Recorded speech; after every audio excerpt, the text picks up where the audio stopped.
Hello, everyone. I'm back. I've kind of neglected this channel for a while. And oh, look, William is here.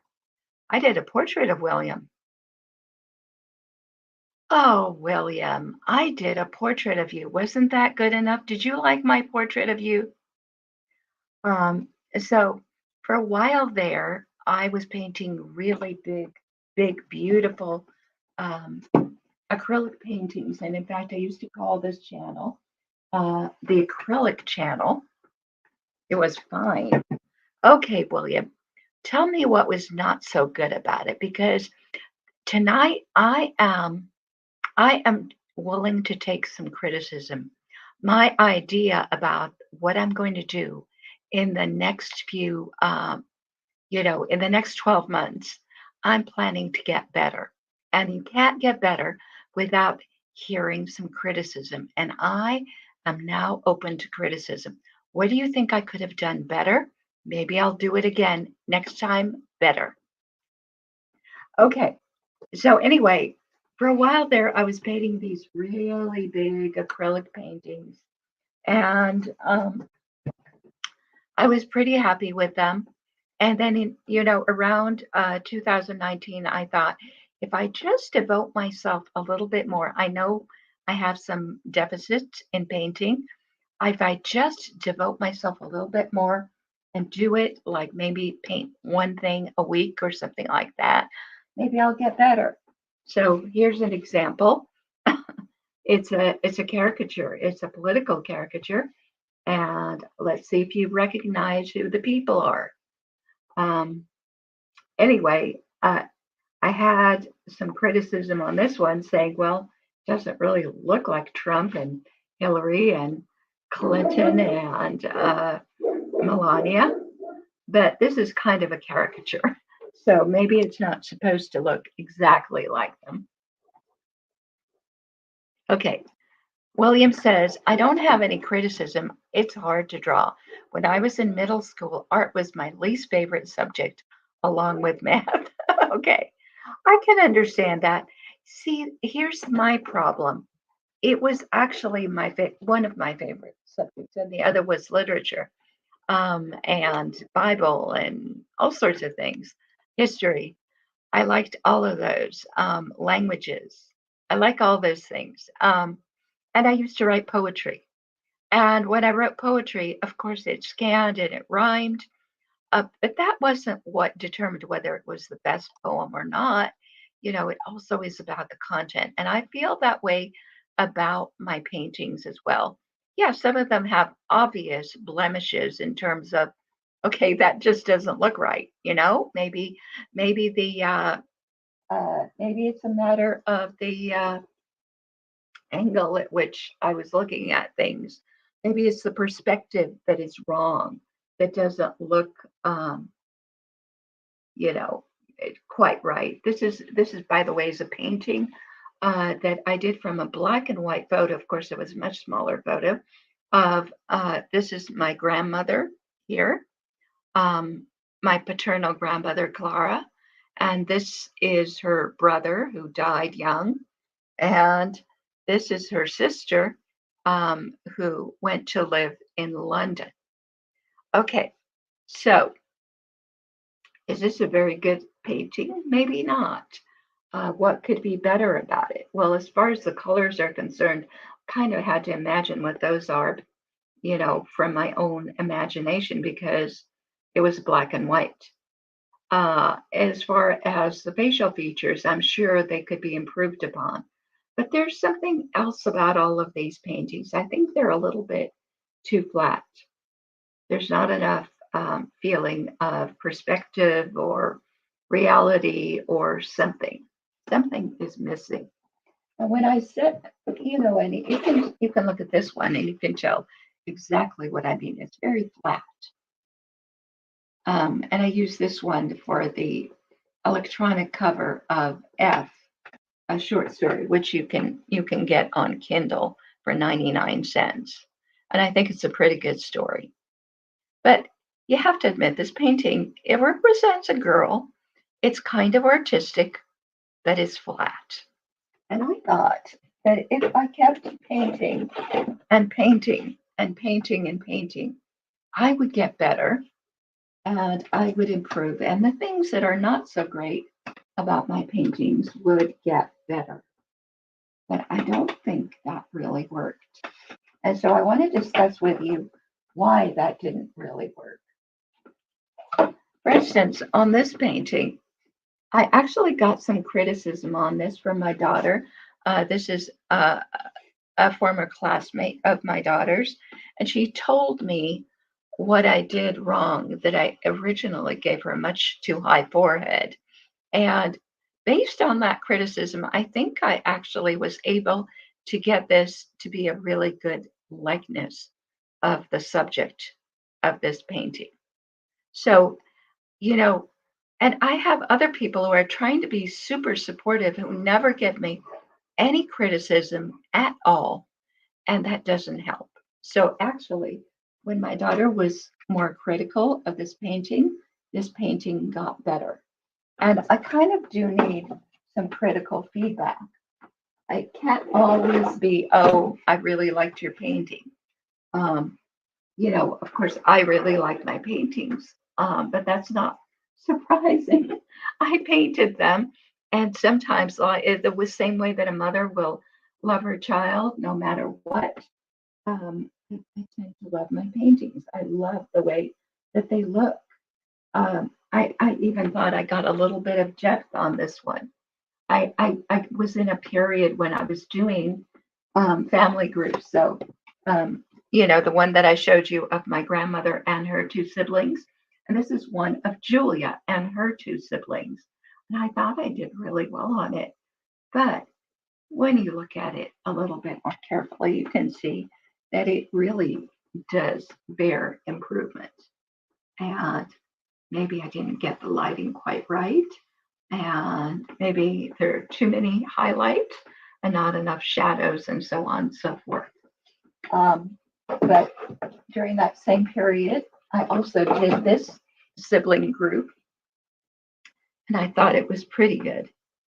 I mean, there are things about it that look just right, and then there are things that are not, they're not quite right. And I don't know how to get there. I don't know how to improve. But anyway, my house started to fill with all of these paintings. This is another painting of Julia when she was a little girl. And what I like about this one is at that time I had discovered gloss medium. And I was using the gloss medium along with my acrylic paint, and everything flowed better. And I think I really got her expression. And it might be flat, but there is something to it. I kind of like this one. So I'm going to keep that. I'm not sending it to Julia. Yeah, I did send her one portrait that I made of her, but I suspect that maybe it might be closer to the floor than the ceiling. Anyway, the other thing is my house was getting so full of paintings everywhere, everywhere, everywhere.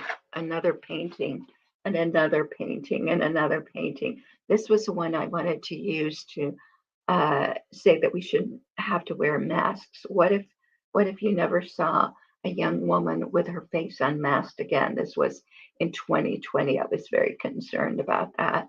And I made a meme about it using this painting, but it went nowhere. Nobody followed my meme.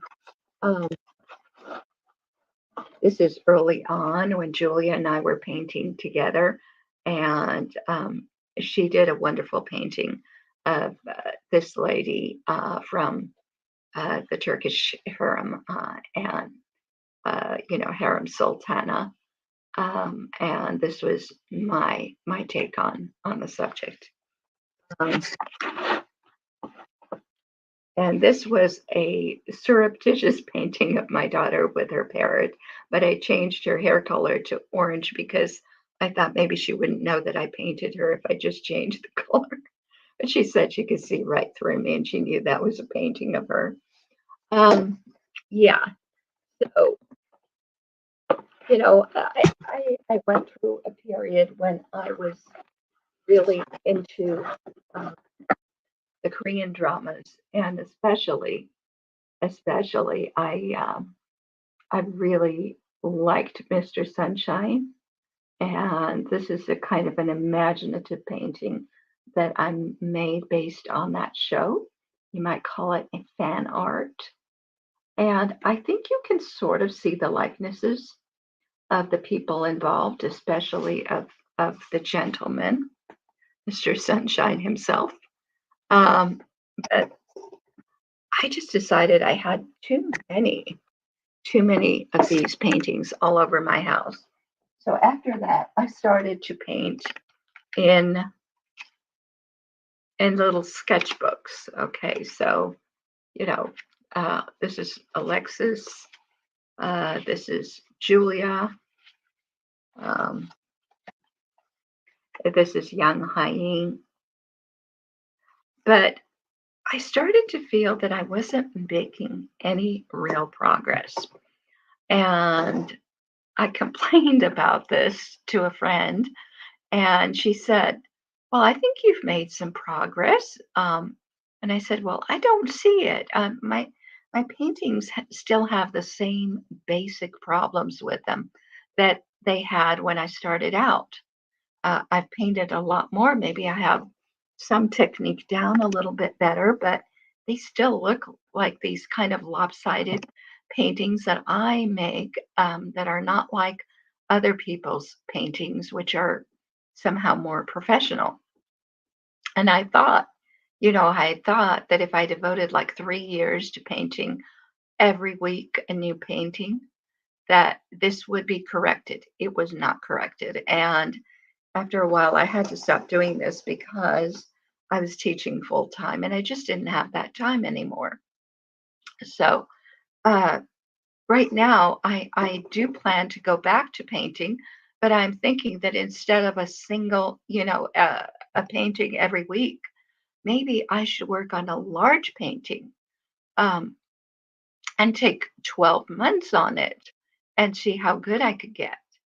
So this is it's a different challenge. This is my challenge uh, for the year 2024, which is coming up. I am planning to make a large painting, almost life size. I've got uh, the what it is a board that you could use um, for fixing up the house or whatever. It's really large. I have it in the garage, and I'm planning to make a single painting on it.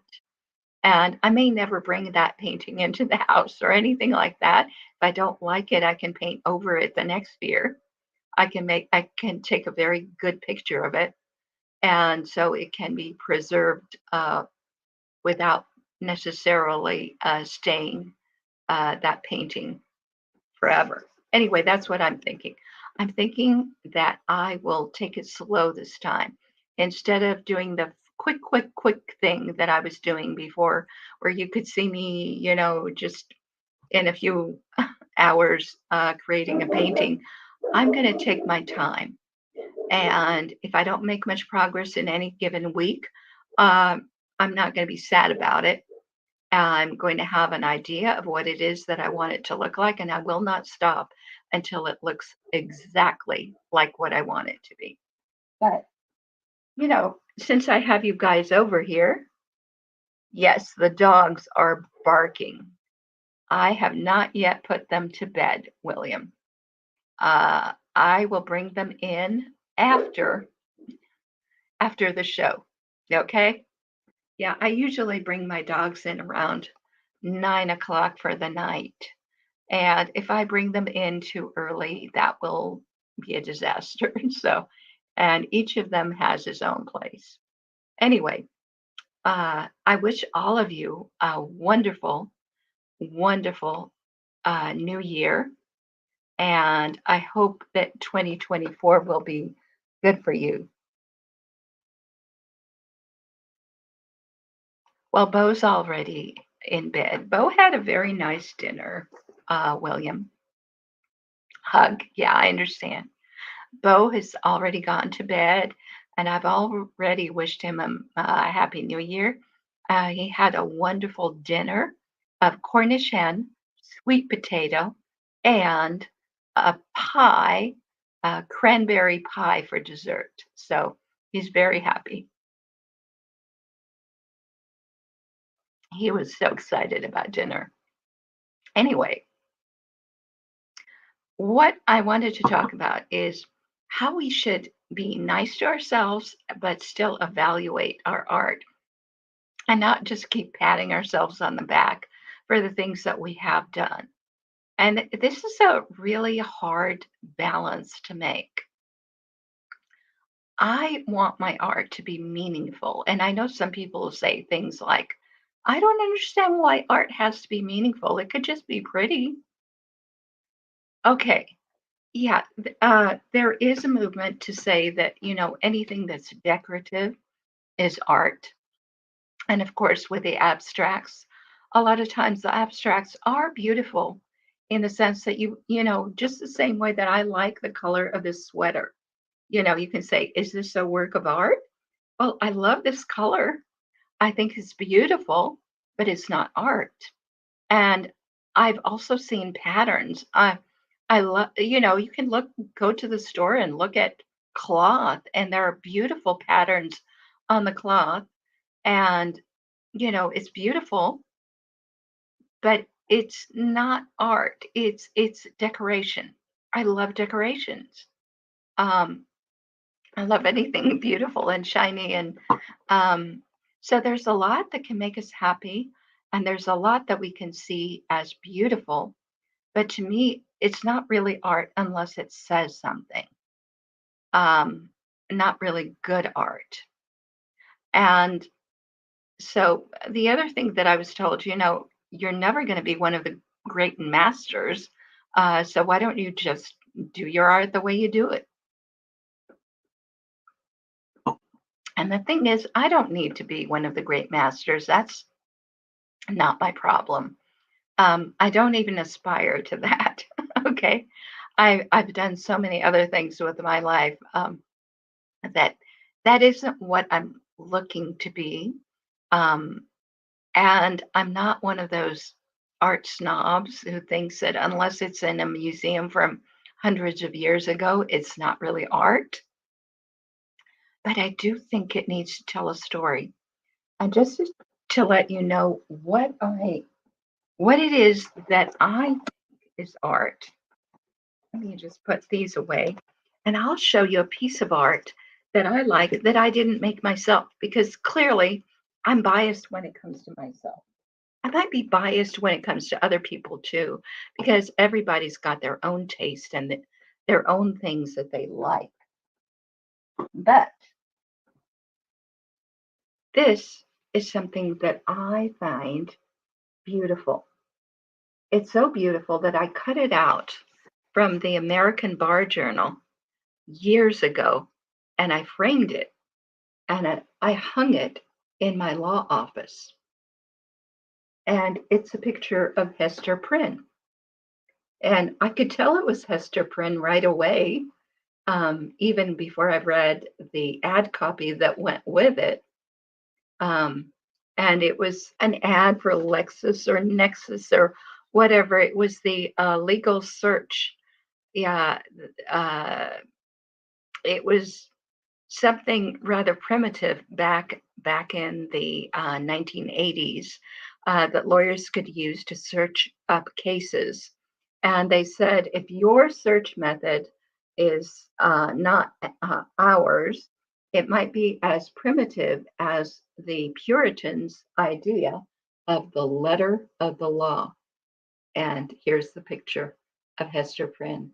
And I was so moved by that. Of course, I knew who Hester Prynne was. I had read the book, and actually, I read it when I was in law school, not in high school, the way most people do.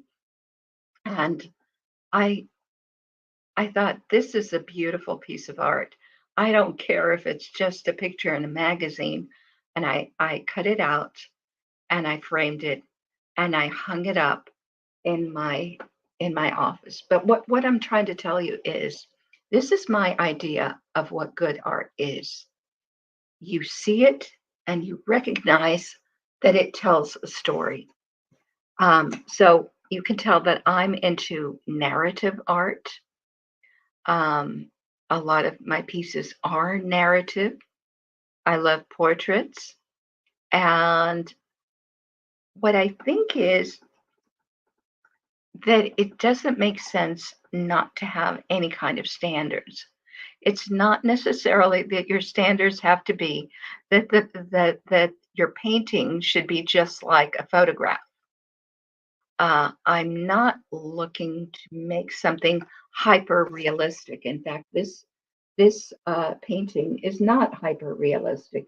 You can tell that it's not real, that it's an illustration of a story rather than a photograph, and that's fine. So I'm not saying you have to make your paintings look exactly like real life. I I can appreciate a lot of different art styles, and many of those styles are not photographic in nature. But on the other hand, sometimes photography itself can be art. And I think that bears discussion as well. So I have a Facebook friend who is a wonderful photographer, and he said on one of his posts that a really good photograph doesn't actually look like the thing like anything in real life. It expresses something. It actually shows you something the way maybe it should be rather than the way it is. So I recognize that photography can also be art. Not every photograph is art, but some photographs are artistic and they do tell a story and they do show you not how life is, but how life should be or might be or could be. And I'm very excited about that. So my criticism of my own art and possibly the art of other people as well is not necessarily that it doesn't look exactly like real life. On the other hand, there are some technical issues that I'm grappling with and that I would like to improve.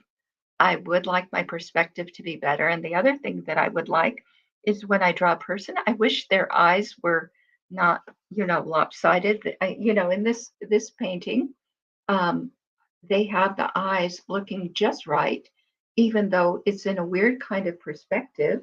I think we're closer to one of her eyes than we are to the other eye. And I don't know how it was done. And I'd like to learn how to do things better because one of the criticisms that I often get on my art is that it's just kind of lopsided. That I don't get the features exactly right. What I do think I do have good facial recognition ability. So when I do draw a person, most of the time, if you know who that person is, you'll be able to recognize them. But it won't look exactly the way they really are. And it can be annoying sometimes. Some people have looked at paintings that I did of them and they just felt as if I did them wrong, that yeah, that looks like me, but it looks terrible like me, and I don't want that. And I do understand that criticism, and I'd like to get better at not doing that, not doing someone wrong when I paint them. Um, but uh, the the other side of the story is that I I think you can do art in a way that isn't hyper realistic or not very realistic at all, and still have it express what it is that you're trying to say. And that is my goal with my art. Um, I've been watching an artist named Sandy Hester on her channel, and at first I was amazed that she had so many subscribers and she was showing how to draw a face. And she was saying, "Oh, put the eyes here and put the nose here." Uh, and I thought, my goodness. But then I watched her some more and then I've realized that her art is not primitive at all, even though she's making no attempt to be super realistic. And actually, it turns out that in a past life, she actually did paint a very, very realistic paintings. And her husband still likes the realistic paintings that she used to paint and is less into the more expressive paintings that she likes to paint now.